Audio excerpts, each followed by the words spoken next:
Coba Pak Hasibullah, benar tidak ada operasi intelijen Israel di balik kepergian 5 orang ini? Saya rasa begini, dalam kajian internasional antar negara itu sudah pasti masing-masing negara akan memiliki misi.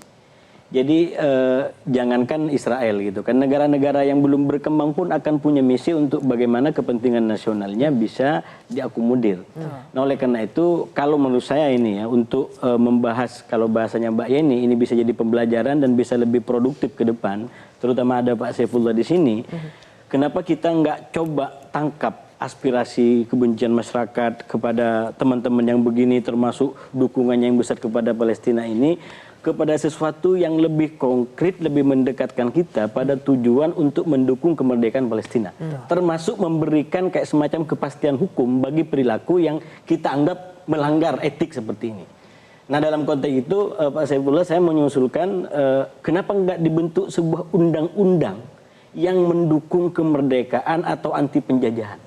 Nah, ini kan sebelum mereka berangkat kan Presiden terpilih Prabowo Subianto sudah melakukan upaya untuk mencari jalan damai. Sekarang ini kalau dengan datangnya 5 orang itu membuat kelompok Hamas itu tidak percaya dengan Indonesia. Paling tidak ragu. Nggak, tapi menurut saya terlalu jauh juga kalau kita mengatakan seperti itu. Karena jelas pemerintah ini sudah disampaikan oleh Presiden, Ibu Menlu, bahwa kita firm dalam posisi bahwa kita mendukung Palestina dan rakyat Palestina itu adalah mereka yang dijajah oleh Israel.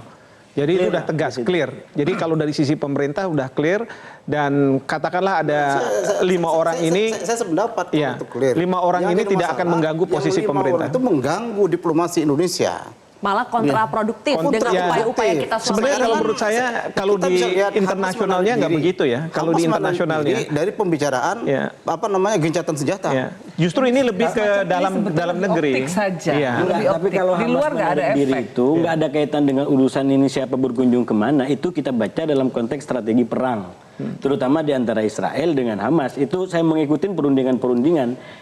Ini Hamas sengaja mundur karena Israel meningkatkan eskalasi serangan ke Khan Yunis. Jadi memang ada yang kita sebut sebagai perang di meja perundingan. Nah sekarang ini lagi panas-panasnya. Jadi kalau misalkan yang akan diuntungkan adalah Israel, Hamas ini ngambil kesempatan untuk bagaimana mundur agar kesepakatan tidak terjadi. Sekarang terbaliknya, manakala yang mau diuntungkan adalah Israel, ya, maka yang akan ngambil kesempatan adalah Hamas untuk mundur.